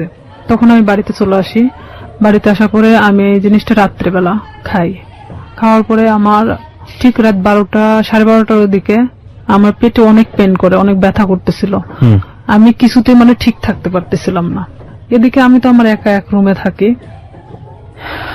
আমি অনেক কান্নাও করতেছিলাম, কিন্তু কারোকে আমি বুঝতে দিচ্ছিলাম না তাহলে কতটা কষ্ট পাচ্ছিলাম ওই মুহূর্তের জন্য। তারপরেও আমি বারবার শামীমের ফোন লাগাচ্ছিলাম যে এখনো যদি ওকে আমি ফোনে পাই। ওকে আমি কোনো মতে ফোনে পাচ্ছিলাম না। মানে আপনি কি করবেন? ওকে তো আপনি লাভ করতেন না। আমার রাগ হচ্ছিল প্রচন্ড, যার কারণে আমি ওরে ফোন দিচ্ছিলাম। পরে এভাবে যখন রাত 12টা 12:30টার দিকে আমি বুঝতে পারি যে হয়তো আমার ইয়াটা হয়ে গেছে, তখন আস্তে আস্তে আমার ব্যথাটা কমে আসছিল। আমি যখন বিছানা থেকে উঠে দাঁড়াইছি আমার পুরো এতটাই ব্লিডিং হয়েছে যে বলা চলে যে অনেকটা, কথা বলতে পারতেছি না। পাশের রুমে আমার বড় বোন থাকতো, তো আমার বড় বোনকে একবার ডাক দিলাম, তারা তো গভীর ঘুমে আছে। 2-3 বার ডাক দেওয়ার পরে শুনলো, শোনার পর বলতেছি কি হয়েছে? তো বললাম আমি না খুব অসুস্থ। তা আমি শুধু দরজাটা খুলে দিয়ে চলে আসলাম। আচ্ছা, আমি মানে কোনো মতে ঠিক থাকতে পারতেছি না, মানে আমার পেটের ব্যথাটা নাই, বাট এত পরিমাণ ব্লিডিং হচ্ছে যে আমার শরীর থেকে বলা চলে যে সব রক্ত বের হয়ে গেছে। পরে আমার বড় বোন, ও তো তখন প্রেগনেন্ট ছিল, পুরো প্রেগনেন্ট, তখন বাচ্চা হওয়ার জন্য আমাদের বাড়িতে আসছিল। আমার যে ব্লিডিং হচ্ছে মানে এটা তো অনেক নার্ভাস ছিল যে কেন এটা হলো। তখন ও দৌড়ে গিয়ে মাকে ডাকে, মায়ের রুম থেকে মা উঠে আসে, আমার বাবা উঠে আসে, আমার ভাইও আসে। তখন আসে বলতেছে হঠাৎ এরকম কেন হলো। তো এখানে আমি বললাম আমি জানি না, আমি তো ঘুমাচ্ছিলাম, হঠাৎ আমি এটা মনে হলো যে আমি বাথরুমে যাব, তো ওঠার পরে দেখি যে এই অবস্থা, কিন্তু কেন হয়েছে আমি বলতে পারি না। এই বলার পরে মানে আমি অনেক মানে থরথরে কাঁপতেছিলাম, কারণ আমার শরীরে কোনো রক্ত নাই। তখন আমি মানে আমার মৃত্যুর 1 সেকেন্ড আগে আমি কারোর কাছে ছোট হতে চাচ্ছি না, যে আমি কখনোই যে আমি যে রেপ হয়েছি এই কথাটা আমি কাউকে বলতে চাচ্ছি না, কোনো মতেই না। তখন আমার বড় চাচি আসে, আসার পরে সে বলতেছে যে ওর তো যেভাবে ব্লিডিং হচ্ছে তাতে তো ওকে বাঁচায় রাখা কঠিন হয়ে যাবে। তো আমার মা তো ডিম সিদ্ধ দিল, যে ডিম তো একটা শক্তিশালী জিনিস, দুধ ডিম আমারে খাওয়ানোর চেষ্টা করলো। তো আমি ওই মুহূর্তের জন্য খাইলাম, কারণ ওই মুহূর্তে আর আমার রুচিতে সমস্যা ছিল না। মানে আমার যে একটা খাবার প্রবলেম ছিল, এই প্রবলেমটা তখন ছিল না। পরে আমাকে তো হসপিটালে নিয়ে যেতে চাইলো, কিন্তু আমি কোনো মতে হসপিটালে যাচ্ছি না। যে আমি যদি হসপিটালে যাই, আর ওই যে ডাক্তারের থেকে আমি ওষুধটা নিয়ে আসছি, ডাক্তার বলতে ডিসপেন্সারি থেকে, সেই ডিসপেন্সারিটা ছিল ঠিক হসপিটালের গেটের সামনেই। আমার কথা আমার মৃত্যু হয়ে যাক, কিন্তু আমি কখনোই হসপিটালে যাব না। আমি এক কথায় আমার মাকে বলেছিলাম যে না, ওখানে গেলে আমাকে ইনজেকশন দিবে। আমি মানে ওর সিরিঞ্জকে খুব ভয় পেতাম ছোট থেকেই। মা বলতে কি আমার সবাই জানতো যে আমি সিরিঞ্জ অনেক ভয় পাই। আমি বলতেছি না, ওখানে গেলে ডাক্তার আমাকে ধরে ইনজেকশন দিবে, আমি থাকতে পারবো না, আমি মারা যাবো। তার চেয়ে বরং আমি এখানে মারা যাই। আমি কিছুতেই মানে হসপিটালে যেতে ইচ্ছুক না। পরে এর মধ্যে এক ডাক্তারকে নিয়ে আসা হলো, আমার বাবা গিয়ে নিয়ে আসলো। নিয়ে আসার পরে এখনো কিছু বলে নাই যে সেই দিন কি বুঝতে পারছিল কিনা যে আমি কি করছি। সে বলতেছে এটা হঠাৎ করে হওয়ার তো কোনো মানেই হয় না, এটা আসলে টেস্ট করানো দরকার। তখন আমি বলতেছি না, আমি টেস্ট করাবো না। তো বলতেছে কেন? আমি বলতেছি যে আচ্ছা, এটা সিম্পল একটা জিনিস, দেখবা কাল ঠিক হয়ে গেছে। তখন আমার মা বলতেছে তোর প্রবলেমটা কি, তুই কেন এগুলোকে টেস্ট করাতে চাচ্ছিস না? আমি বলছি হ্যাঁ ঠিক আছে, টেস্ট করাবো, কিন্তু আমাকে যদি কোনো ওষুধ দেয় আমি খাবো, কিন্তু আমাকে যদি কোনো ইনজেকশন দেওয়া হয় আমি কিন্তু নিব না। মানে তাদেরকে আমি শুধু ইনজেকশনের ভয়টা দেখাচ্ছিলাম। তো বলতেছে আচ্ছা ঠিক আছে। তো এর মধ্যে ওই ডাক্তার যে ব্লিডিং কমানোর জন্য যে ওষুধটা দিয়ে গেছে, এটাতেই আমার অনেকটা কাজ হয়েছে। মানে আমি সকালে ঘুম থেকে উঠে দেখি বলা চলে যে আমার ব্লিডিং নাই, মানে আমার কোনো ব্লাড বের হচ্ছে না। তখন আমি মাকে বললাম, মা আমার তো আর কোনো সমস্যা হচ্ছে না, তো আমার তো আর হসপিটালে যাওয়ার দরকার নেই। তো মা বলতেছে যে তাহলে তো ভালো হয়ে যাচ্ছিস, তাহলে এই ওষুধই খা। তো আমি ওইভাবেই প্রায় 1 মাসের মতো আমি অনেকটা অসুস্থ ছিলাম, মানে উঠে দাঁড়াতে পারতাম না, বসতে পারতাম না। তারপরও মানে আমি দেখাচ্ছিলাম যে আমি অনেকটা সুস্থ, কিন্তু আমি শারীরিকভাবে ভিতর থেকে খুবই অসুস্থ ছিলাম। তখন আস্তে আস্তে যখন আমি আগের পর্যায়ে আবার ফেরত আসি, আমি সবকিছু ভুলে যাওয়ার চেষ্টা করি। কিন্তু শামীম আবারও যখন দেখলো যে আমি স্বাভাবিক ভালো মানুষ, নিজের মতো করে চলতে পারতেছি, তখন ও কি করলো, আমাকে আবার ফোন দেওয়া শুরু করলো। আমাকে আবার ফোন দেয়। আমি তখন এক ধরনের অনেক বকাবাজি করি, তুই আমাকে কখনো ফোন দিবি না। তখন আমি ওকে তুই তুকারি করে কথা বলতাম যে তুই আমাকে কখনো ফোন দিবি না, আর যদি ফোন দিস আমি এই বিষয়গুলো কিন্তু সবাইকে বলে দেব। তখন ও বলে কি, তুই কি বলবি, তোর যে ভিডিও আছে আমার কাছে এটা তুই জানিস? আমাকে ঠিক এভাবে বলা হয় যে সেদিনকার ঘটনা যে আমার কাছে ভিডিও আছে আমার ফোনে, তুই কি এটা জানিস? আমি মানে ক্রমশ মানে নিজের সাথে মানে যুদ্ধ করতেছি, মনে হচ্ছে আমার মধ্যে একটা গেরিলা যুদ্ধ শুরু হয়েছে। তখন আমি অনেকটা শর্ট হয়ে যাই যে আসলে এটা কি হচ্ছে, আমি কি একটা করে সমস্যা আমি এভাবে সমাধান করবো আর একটা করে সমস্যা আমার সামনে এসে দাঁড়াবে? আমি ওকে বলি যে শামীম, এটার বিনিময়ে তুমি কি চাও? আমাকে ভিডিওটা দিয়ে দিতে হবে। তো বলতেছে তার বিনিময়ে আমি যখন যেভাবে চাইবো তখন তোকে সেইভাবে আসতে হবে। আমি বলি এটা অসম্ভব, কারণ আমি যখন অনেকটা কষ্টের মধ্যে ছিলাম, প্রেগনেন্ট ছিলাম, তখন একটা বারের জন্য আমার পাশে এসে দাঁড়াও নাই। আমি এই জিনিসটাকে কিভাবে সমাধান করছি পুরোটা আমার নিজের মতো করে। সেখানে যদি একবারের জন্য ফ্ল্যাশ হতো তখন কি হতো? আসলে এখানে মূল উদ্দেশ্য আরেকটা ছিল যে ওকে না পছন্দ করার। ওর অনেক মেয়ের সাথে সম্পর্ক ছিল, যেটা আমি জানতাম, আমার ভাই অনেক সময় গল্প করতো, যার কারণে ওকে আমি অ্যাকসেপ্ট করতাম না। তাছাড়া এত কিছুর মাঝখানে আমি ওকে অ্যাকসেপ্ট করাটাই স্বাভাবিক ছিল, কিন্তু আমি ওর ঘটনা জানতাম যে ও এরকমই মানুষের সাথে করে, যার কারণে আমি ওকে পছন্দ করতাম না। তখন ও বলে কি, তুই যদি কালকে সকালে আমার বাসায় না আসিস, আমি তাহলে তো কিন্তু এই ভিডিওটা দেখবি যে কালকে বিকেলবেলা সবার হাতে চলে গেছে। আমি একবার ভাবতেছিলাম যে আমি কি আমার ফ্যামিলিকে কথাটা জানাবো, আবার এটাও ভাবতেছিলাম যে এটা কিভাবে সম্ভব আমি এই কথাগুলো তাদেরকে বলবো। আর আমার লাইফে তো আমার অনেক বড় হওয়ার দরকার, যেখানে আমি থেমে যাবো এখানেই। হয়তো আমার পড়াশোনা হবে না, হয়তো মানুষ আমাকে নিয়ে বিভিন্ন ধরনের কথা বলবে। আমি কিভাবে সম্ভব যে আমি সামনের দিকে আগাবো? তখন সবকিছু নিজেকে যেভাবেই হোক না কেন আমি বলি যে হ্যাঁ আমি তোমার কথা শুনবো, কিন্তু আমাকে ভিডিওটা দিয়ে দিতে হবে, কিন্তু কোনো কপি রাখা যাবে না। তো আমাকে বলে যে ঠিক আছে আমি দিয়ে দিব, কিন্তু কিছুদিন পর, আগে দেখি যে তোমার মতিগতিটা কি। তখন নেক্সট টাইম আমি ওর বাসাতে আরেকবার যাই।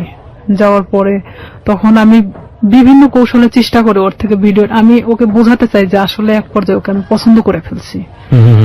তখন ওকে আমি এভাবে বলি যে ঠিক আছে ভিডিওটা আমাকে দেখাও, আমি নিব না, বাট আমাকে দেখাও, প্রয়োজন হলে তুমি আরো ভিডিও করো, সমস্যা নেই, কারণ এখন আমি তোমাকে পছন্দ করি।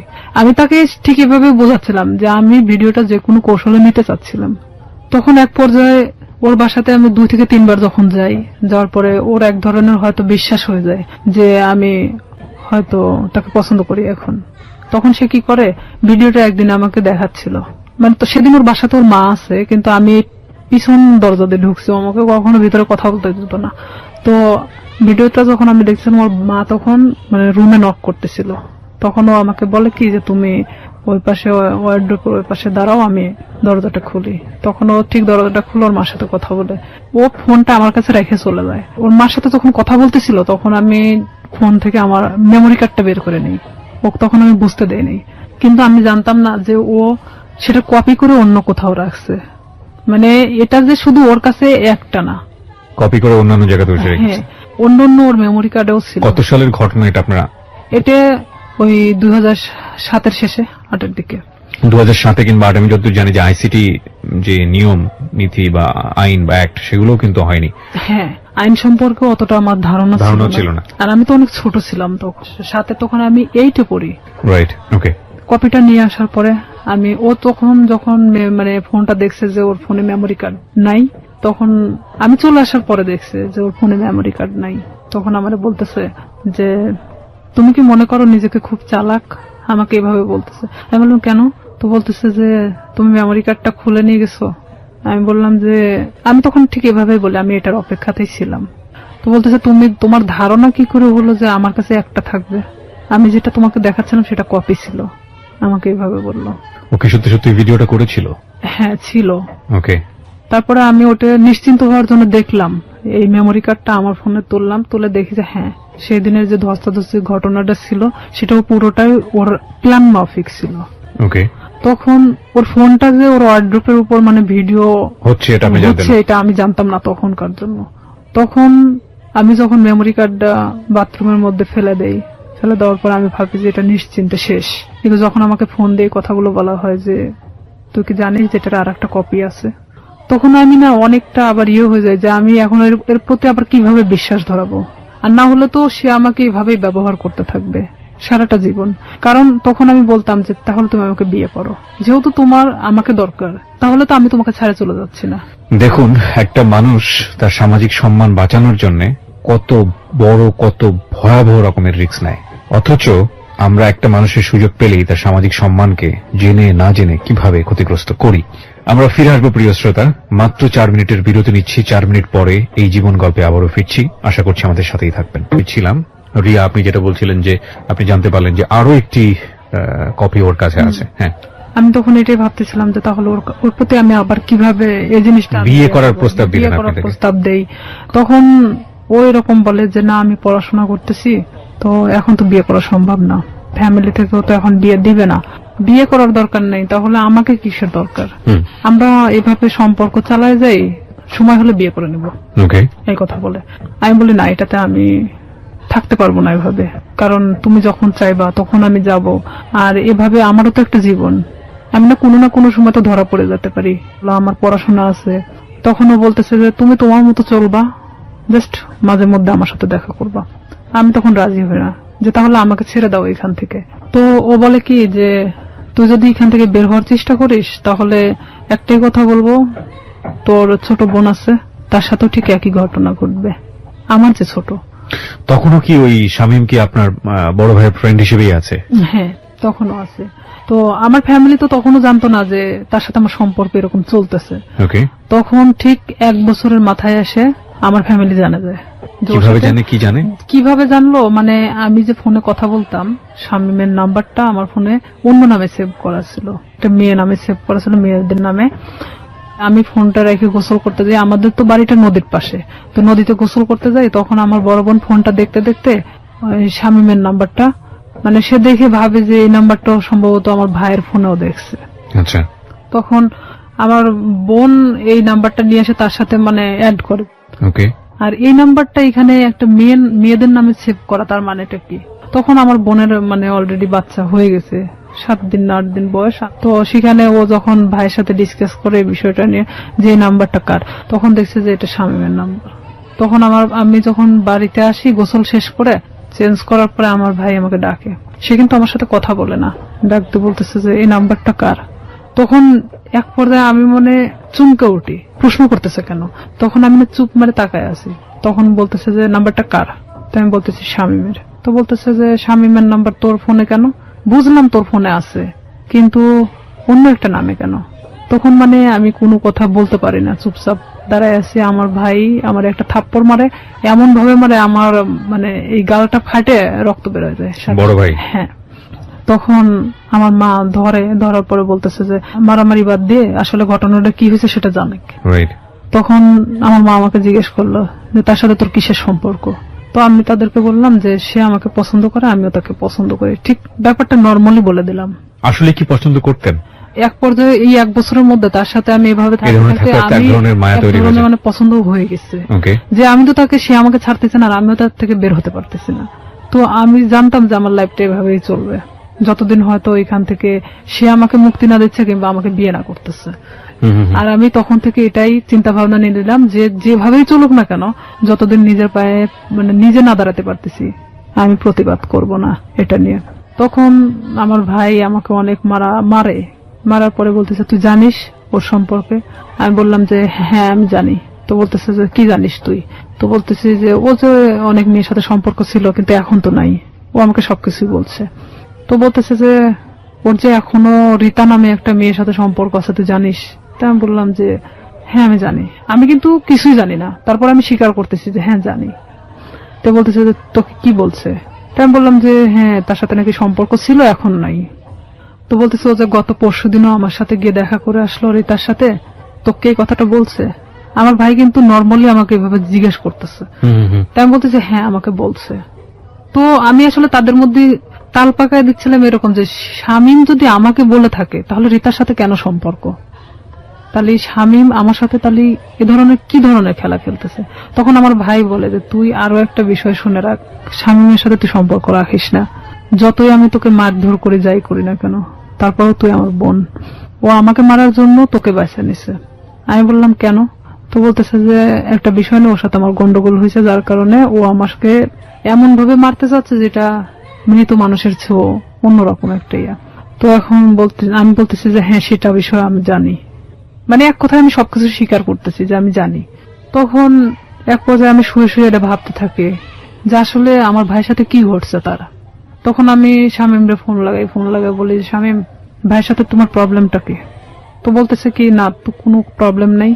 তাই আমি বললাম যে ভাই তো তোমার আমার বিষয় জানে গেছে, তো এইখানে এখন আমার মনে হয় যে বলে দেওয়াটা উচিত সবকিছু। তো বলতেছে যে না বলো না, এখানে সমস্যাটা হলো কি আমি তো পড়াশোনা করি, এখন যদি আমি তোমাকে বিয়ে করি, ও তখন এখন এক ধরনের নর্মালি মানে কথা বলতেছে, তোমাকে যদি আমি এখন বিয়ে করি তাহলে আমাকে কিন্তু গার্মেন্টসে থাকা ছাড়া উপায় হবে না, কারণ আমার ফ্যামিলি তোমাকে কখনোই মানে নেবে না। তারা চায় যে তার ছেলেকে বিয়ে দেবে একটা চাকরিজীবী মেয়ের সাথে। আমার রাগ ওঠে একটু যে তুই জানিস যে তোর ফ্যামিলি তোকে আমার সাথে বিয়ে দিবে না, এটা আমিও জানতাম, তাহলে আমার সাথে এটা করার দরকার ছিল কি? এক পর্যায়ে তার সাথে আমার অনেক রাগারাগি হয়। এটা 2008 সালের ঘটনা। তারপরে শামীম এক পর্যায়ে আমার সাথে একটা ব্রেকআপ সৃষ্টি করে।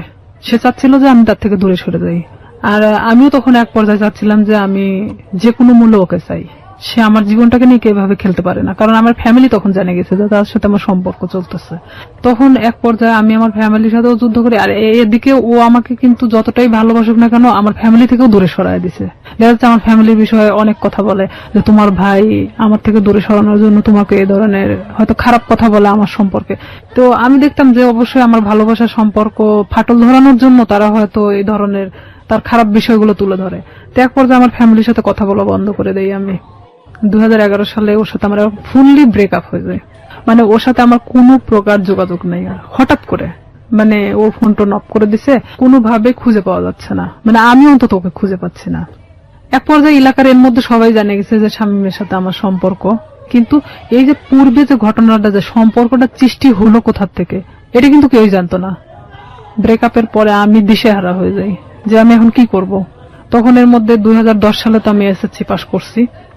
অলওয়েজ সময় নিয়োগপত্র দেখে থাকি যে কখন কোথায় নিয়োগ দিচ্ছে। এক পর্যায়ে দেখি যে হ্যাঁ পুলিশে নিয়োগ দিচ্ছে, কিন্তু আমার বয়স হয়নি, 18 বছর পূর্ণ হয়নি। দিশেহারার মতো আমি একজন ঘুরি, এবং ঘুরতে ঘুরতে এক পর্যায়ে আমি ভাবি যে না, আমার একমাত্র এখন বাঁচার উপায় আমার নিজেকে চালানোর মতো একটা লাইফ তৈরি করতে হবে। 2012 সালের সেপ্টেম্বরের দিকে একটা নিয়োগ হয় পুলিশ ডিপার্টমেন্টে। এর মধ্যে কিন্তু শামীমের সাথে আমার কোনো প্রকার যোগাযোগ নেই, কোনো প্রকার সম্পর্ক নাই। আর ওকে, কিন্তু মনের মধ্যে ভয়টা কাজ করে, না জানি কখন ভিডিওটা পাবলিশ করে দেয়, তাই কি? নাকি ও ভিডিওটার বিষয়টাও ছিল। আর একটা কথা যে এক পর্যায়ে আমি ওকে ভালোবেসে ফেলছিলাম। আর একটা বিষয় যে আমার এটা চিন্তা ছিল যে তুই যদি ভিডিওটা ফ্ল্যাশ করিস, অন্তত আমি তোর গলায় ঝুলে যাব। আমি জানতাম যে তারপরে পাবলিসিটিতে এটা দেখাবে না। ওর গলায় ঝুললে আমার কোনো আপত্তি নাই, ও যদি করে তখন তো আমি পুরোটাই এখন ওর গলায় ঝুলার জন্য মানে প্রস্তুত। এই জন্যই বলি জীবন নাটকের চেয়েও নাটকীয়। আমরা যে সরল রৈখিক চিন্তাটা করছিলাম, চিন্তা করে দেখুন এই যে ভিডিওটা নিয়ে স্বাভাবিকভাবে আমাদের যে চিন্তাটা এবং এই চিন্তার সাথে ওর চিন্তারও একটা মিল আমরা পাচ্ছিলাম, কিন্তু কিভাবে এটা টুইস্ট করলো। হিন্দি সিরিয়াল আসলে দেখার দরকার নাই। আমার মনে হয় যে নিজের এক একটা এরকম জীবন গল্প যদি জানা যায়, এটা সিরিয়ালের চেয়ে অনেক ভয়াবহ কিছু। ওকে, এটা ভাবতেছি যে ওর গলায় ঝুলে দেবো, তখন ও চাচ্ছে কি যে ভিডিওটা আমি কখনো ফ্ল্যাশ করবো না। ও নিজে নিজেই মানে ভিডিওটাকে শেষ করে দিছে, এমনকি আমার নাম্বার টাম্বার সবকিছু ওর থেকে শেষ করে দিছে।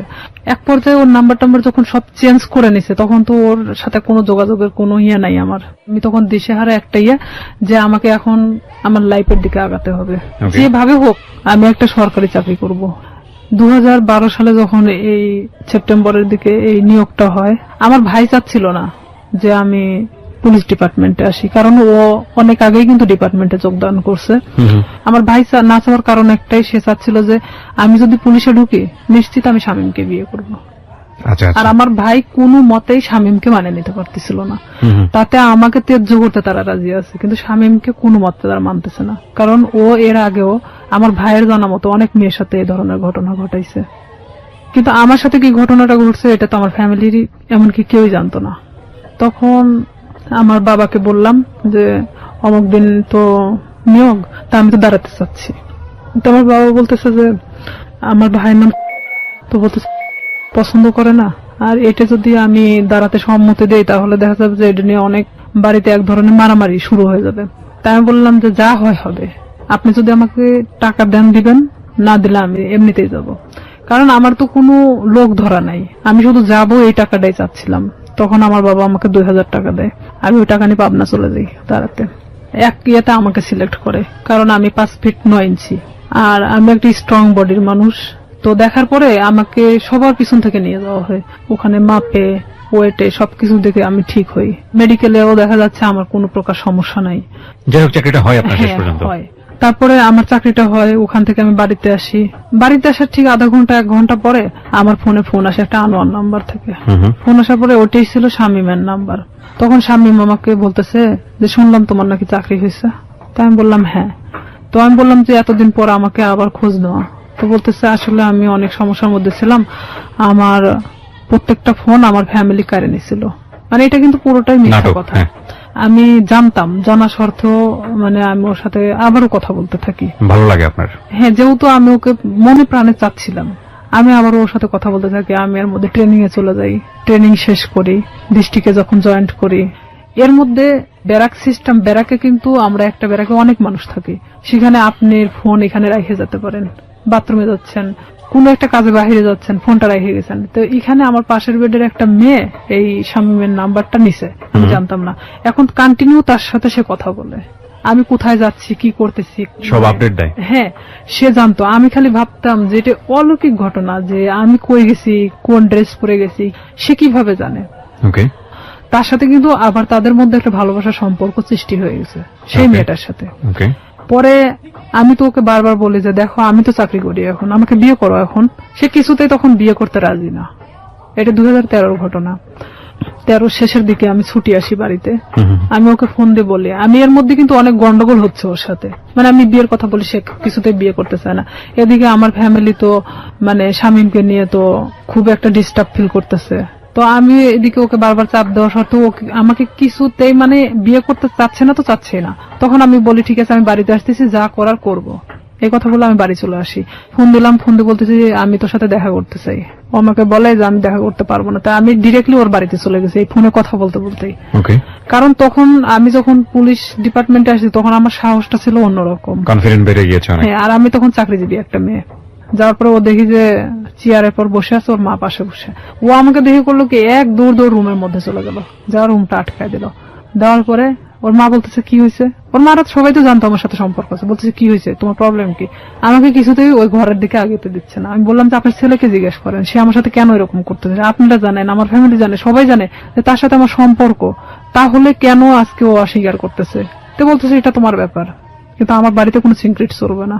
এটাও ঠিক, তাদের তো কোনো বিষয় না, তারাও তো আমার সাথে বিয়ে দিতে চায় না। তখন আমি নিরুপায় হয়ে ওখান থেকে বের হয়ে চলে আসি। আসার পর বাড়িতে আসার পরে আমি অনেক অসুস্থ হয়ে যাই। এক পর্যায়ে আমাকে হসপিটালে নিয়ে যায়, স্যালাইন চলতেছে। এর মধ্যে আমি যে ডিস্ট্রিক্টে চাকরি করতাম ওখান থেকে একটা মেয়ের ফোন আসে, আমার পাশের বেডে একটা মেয়ের ফোন আসে। বলতেছে যে শামীম কোথায়। তাই আমি বলছি শামীম কোথায় মানে। তো বলতেছে যে হ্যাঁ, জিজ্ঞেস করলাম। তাই তো বললাম যে জানি না ও কই আছে। তো বলতেছে যে ও কিন্তু এখানে আসছে অমুকের সাথে দেখা করতে। তাই আমি বললাম আপনি কই থেকে জানলেন। তো বলতেছে আমি ওর সাথেই ছিলাম, আমাকে নিয়ে গেছিল, কিন্তু ও জানে না যে আসলে আমি তাকে চিনি। কারণ চিনার কারণ হলো তার ছবি আমি তাকে দেখাইছিলাম। তা আমি তখন ওরে ফোন দিলাম, কিছুতেই ফোন ধরে না। পরের দিন ও আমার ফোনটা ও নিজে থেকে ব্যাক করছে। ব্যাক করার পর আমি বলতেছি তুই ওখানে গেছিস কেন।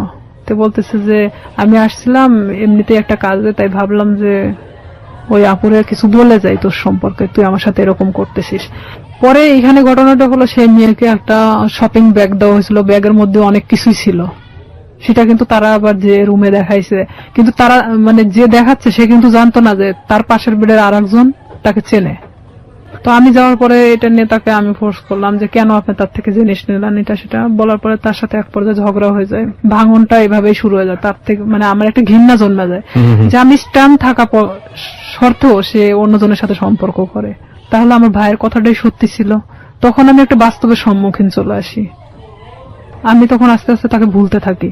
এর মধ্যে যে যতটা ঘটনাই গেছে না কেন পুরোটাই খালি ব্রেকআপের দিকে গেছে, মানে গন্ডগোল, সম্পর্কটা ভেঙে দেওয়া এক ধরনের। এর মধ্যে ওই জেলারই এক থানাতে আমার পোস্টিং হয়। ও ক্রমশ আমাকে এভাবে জিজ্ঞাসা করে তোর কার সাথে আজকে ডিউটি। আমি বলি যে অমুক স্যারের সাথে ডিউটি। ওখানে আমাদের তো শিডিউল বাই ডিউটি হয়। দেখা যাচ্ছে যে আপনার সাথে আমার বারবার ডিউটি হচ্ছে, এটা তো আর আমার দোষ না। ওটা কি তোর অমুক লাগে সেটা লাগে, মানে খারাপ ধরনের আমাকে কথা বলা হয়।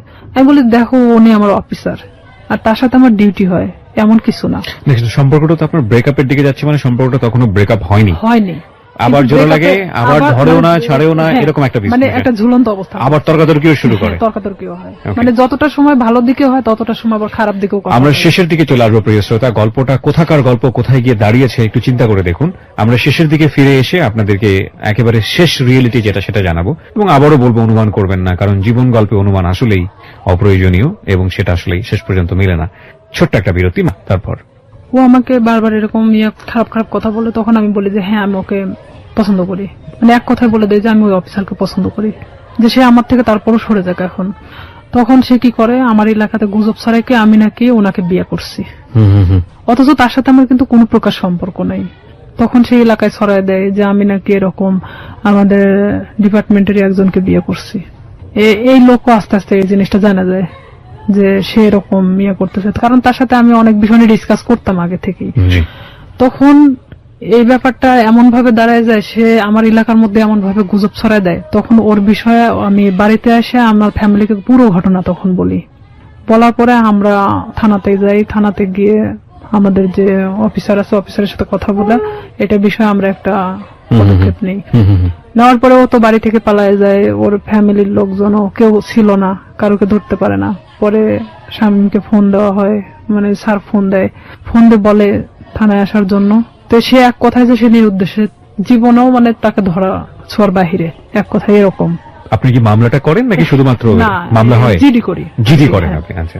আমার কথা যে সে আমার জীবন থেকে সরে গেছে, চলে যাক, সমস্যা নেই, অন্যের উপর দোষ চাপাচ্ছে কেন।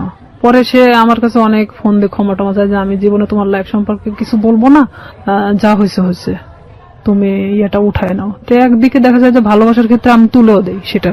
পরে এটা নিয়ে যার কথা বললাম, যে অফিসারের কথা, এক পর্যায়ে সে আমাকে বিয়ে করতে চায়, যেটা সবাই জানে গেছে। ঠিক আছে আমি তোমাকে বিয়ে করব। সে কিন্তু ডাইরেক্ট সাব ইন্সপেক্টর। আমি জানতাম যে সে বিবাহিত না, সে এতদিনও আমাকে কিন্তু বলতো সে বিবাহিত না। ওকে, যেই ভদ্রলোকের কথা আপনি বলছেন তার সঙ্গে আপনার একটা রটনা চারদিকে হয়েছিল।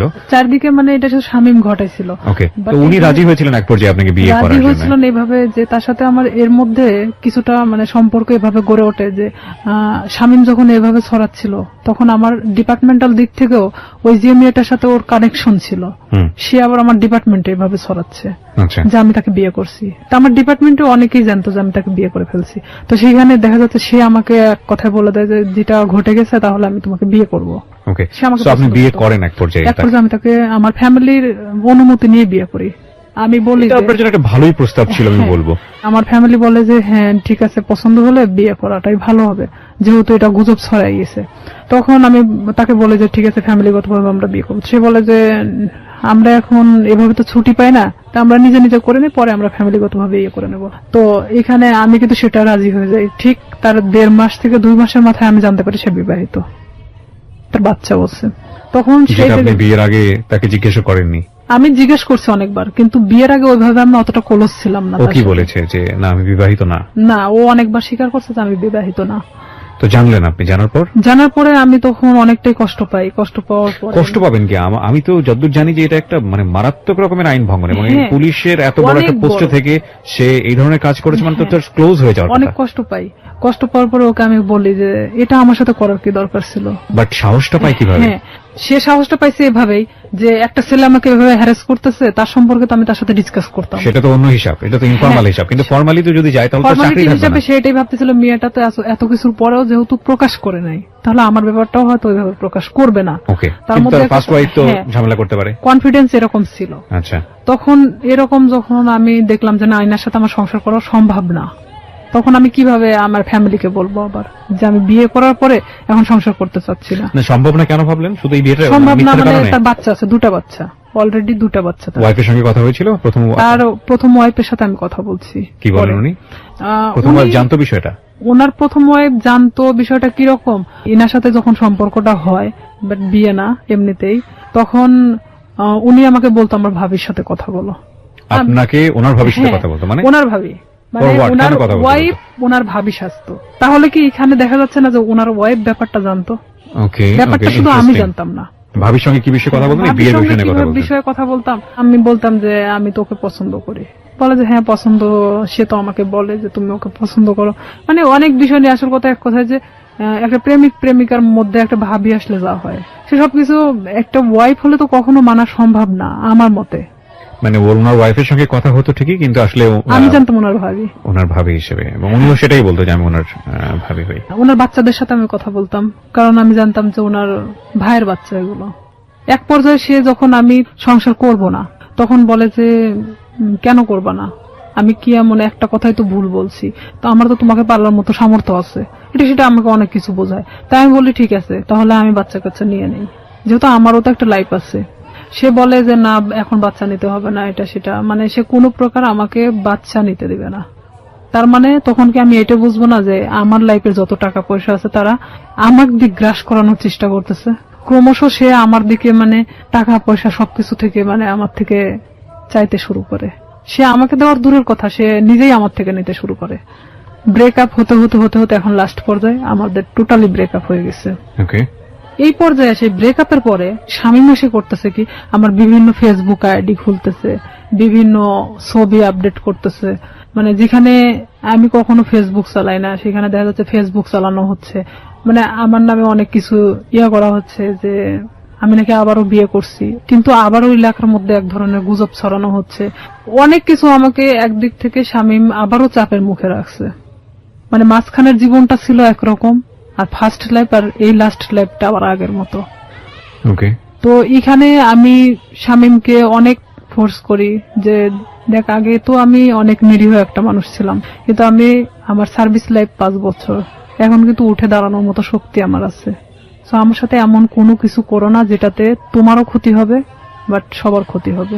সো রাইট নাও আপনি যেটা বলছেন যে আপনি যাকে বিয়ে করলেন তার সঙ্গে আপনার ডিভোর্স। হ্যাঁ, ডিভোর্স থেকে আপনি দিয়ে দিয়েছেন? হ্যাঁ, আমি নিজে। আপনি কোনো আইনি অ্যাকশনও নেননি? আসলে কি নিব, নিয়ে লাভটা কি?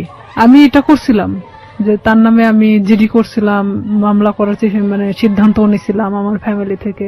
পরে মানে যখন আমার ফ্যামিলি, আমার বড় জ্যাঠা বলে যে যা হবার তা তো হয়ে গেছে, এই জিডি মামলা মোকদ্দমা, তারা আসলে এক ধরনের সরল সোজা মানুষ, তারা চাচ্ছে যে আসলে এগুলো করার কি দরকার, যা হবার তা তো হয়ে গেছে।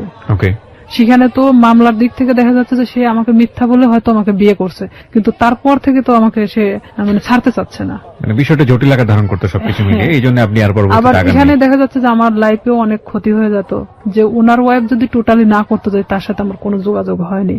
তাহলে সেক্ষেত্রে আপনি তাহলে প্রবলেমে সেক্ষেত্রে পড়তেন। উনি যদি আমাকে বিভাগীয় একটা মামলা দিত, আমি থাকতে আমার হাজবেন্ডকে সে ফুসলিয়ে বিয়ে করছে, তার হাজবেন্ডও হয়তো এই কথা বলে উঠতো যে আমাকে সে ফুসলাইছিল, কারণ তাহলে সেটার সেক্ষেত্রে কোনো আপনি প্রমাণ নাই। বিপদে পড়তেন। তো সেখানে দেখা যাচ্ছে যে আমার কথাগুলো ভিত্তিহীন ছিল, আমি সবকিছু ভাবে আবারও সেখান থেকে সবকিছু ক্লোজ করে চলে আসছি। এরপরে কি আপনার পিছনে স্বামী আবার দৌড়াদৌড়ি শুরু করে? হ্যাঁ, এখন ও আবারও আমার পিছনে।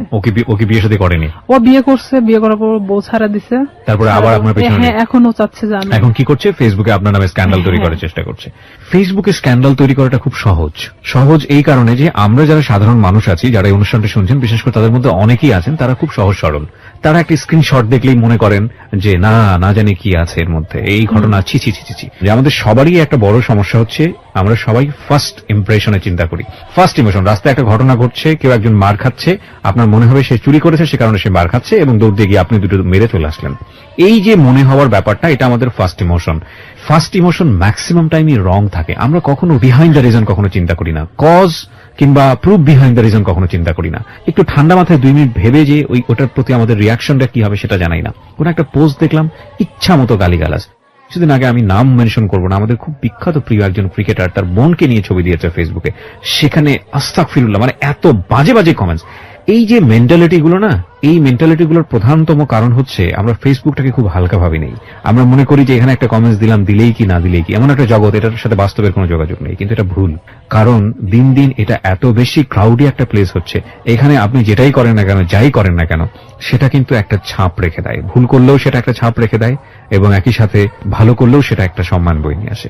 আমরা কেউই ভুল শুদ্ধের ঊর্ধ্বে না, কিন্তু এই যে স্ক্যান্ডাল তৈরি করা কিংবা একজনের নামে বদনাম রটানো, একজনকে বিপদে ফেলা, এটা করা ওটা করা, এই ব্যাপারগুলো না খুব সহজেই করা যায়। কারণ আমরা যদি বলি, আমাদের বাঙালি সেন্স এই জিনিসগুলো খুব ইন্টারেস্টিং। আমরা দেখবেন যে খাওয়াস পছন্দ করি। সিম্পল একটা উদাহরণ, মাটি খোঁড়া হচ্ছে, সেখানে 10 জন লোক দাঁড়িয়ে থেকে দেখছে, আপনিও দাঁড়িয়ে থেকে দেখছেন, নতুন কিছু নেই, বাট আমরা খুব কৌতূহল প্রবণ একটা জাতি। তো সেই জায়গাতে যখন এই ধরনের ক্যাওয়াস তৈরি হয়, বিভিন্ন মানুষ সেই ক্যাওয়াস তৈরি করার সুযোগ নেন, কারণ ক্যাওয়াস খুব অতি সহজেই তৈরি করা যায়। তো এই ফেসবুকে স্ক্যান্ডাল করাটা খুবই ইজি, এবং স্ক্যান্ডাল করে ফায়দাও খুব সহজভাবে নেওয়া যায় আর কি। তো আমাদের মতো মানুষ, বিশেষ করে আমাদের রিয়াদের মতো মানুষ, তাদের জন্য, তাদের ফিউচারটাকে নষ্ট করার জন্য এই ধরনের স্ক্যান্ডাল এটা খুব কাজে লাগে। কিন্তু একটা কথা হচ্ছে কি ভাই, দিন শেষে গড জাস্টিফিকেশন বলে একটা ব্যাপার আছে, ঈশ্বরের মার। হ্যাঁ, এবং এটা খুব ভয়াবহ। ঠিক আছে, একজন মানুষকে বিপদে ফেলার জন্য আপনি যদি কোনো চেষ্টা করে থাকেন, তাহলে নিশ্চিতভাবে আপনি ধরে নেন আপনিও সেই বিপদে পড়বেন। আপনি মূলত আজকের এই অনুষ্ঠানে এসেছেন আপনার এই কথাগুলো খুলে বলার জন্য। আপনি একজন ভিকটিম, এবং আপনি যাদের হাতে আইন শৃঙ্খলা রক্ষা করার কাজ, তাদের মধ্যে কাজ করেও আপনি একজন ভিকটিম।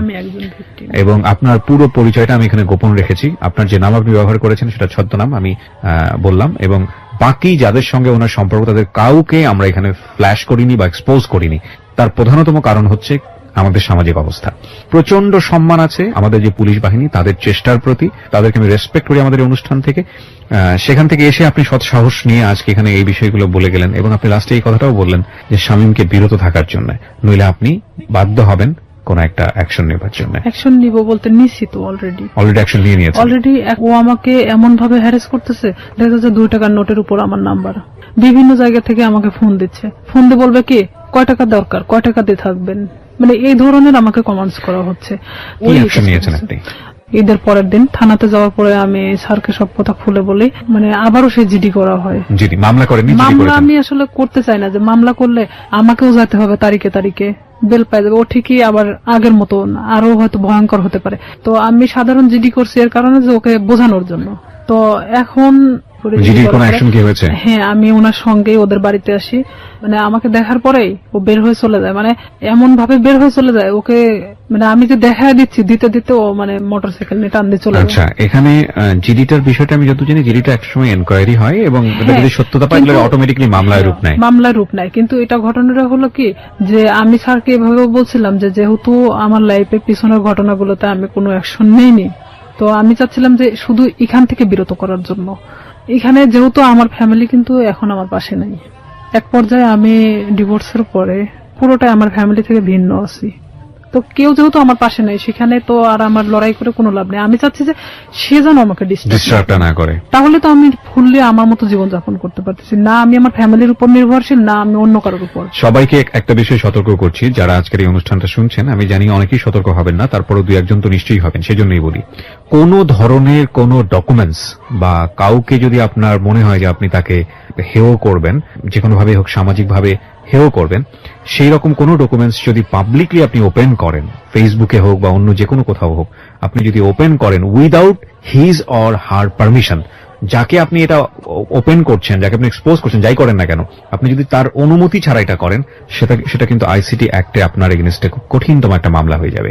এবং আপনার কিন্তু কোনো জাস্টিফিকেশন নাই একটা মানুষকে সে ভুল করুক বা অন্যায় করুক ন্যায় করুক তার কোনো প্রুফ দিয়ে আপনি সেটা ফেসবুকে একটা প্রচারণা চালাবেন। কারণ সামাজিক মর্যাদা যদি ক্ষতি হয়, সেই সামাজিক মর্যাদা ক্ষতির ঘানি কিন্তু আপনাকে টানতে হবে এবং এগুলো কিন্তু নিয়ম আছে, আইন আছে। সুতরাং কোন ধরনের মন্তব্য করা থেকে শুরু করে, কাউকে হেয় করা থেকে শুরু করে, এবং ফেসবুকে এমন কোনো কারো বিরুদ্ধে কোনো ডকুমেন্টস, সেটা প্রপার প্রোপাগান্ডা ছড়ানোর জন্য হোক বা কারো বিরুদ্ধে কোনো ফায়দা নেবার জন্য হোক, যদি আপনারা কখনো এটা করে থাকেন কোনো মেয়ের বিরুদ্ধে, কোনো ছেলের বিরুদ্ধে, যার কোনো বিরুদ্ধে, তার মানে আপনি বিপদে আছেন।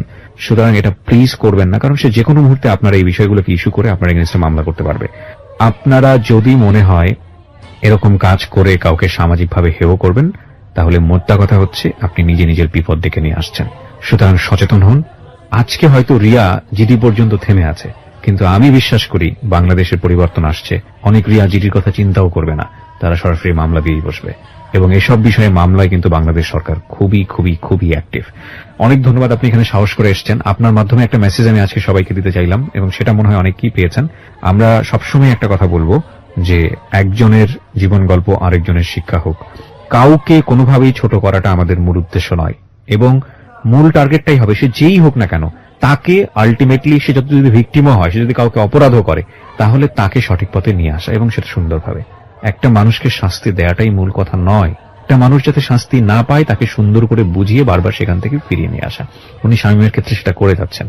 শামীমকে শুধু একটা আজকের অনুষ্ঠান থেকে একটা কথাই বলার আছে, সেটা হচ্ছে it is the highest time. আমি জানি আপনি এই অনুষ্ঠানটা শুনতেছেন, আমি আপনাকে রিকোয়েস্ট করব, আমি জানি আপনি সমাজে অনেক ভালো কাজ করেছেন, হয়তো আপনি আপনার ব্যক্তিগত জায়গা থেকে, আমরা সেগুলোকে রেসপেক্ট করি। আপনি ওনার লাইফে যেভাবে লেগে আছেন, সেটা উনি যেটা বললেন সেটা যদি আমরা মেনে নিই যে সত্য, আমি জানি আপনাকে যদি বক্তব্য দিতে দিতাম তাহলে তো আপনার পক্ষ থেকে কোনো বক্তব্য ছিল, কিন্তু যেহেতু আপনার স্বামী স্ত্রীর সম্পর্কে নাই, সুতরাং দুজনের জায়গা থেকে, ওনার জায়গা থেকে আমি যতটুকু সত্য নিয়েছি, এই জায়গা থেকে শুধু এতটুকুই বলার আছে, আপনি নিজেকে নিবৃত করুন, থামুন এখানেই, নইলে আপনার জন্য ভবিষ্যৎটা হয়তোবা সুখকর হবে না।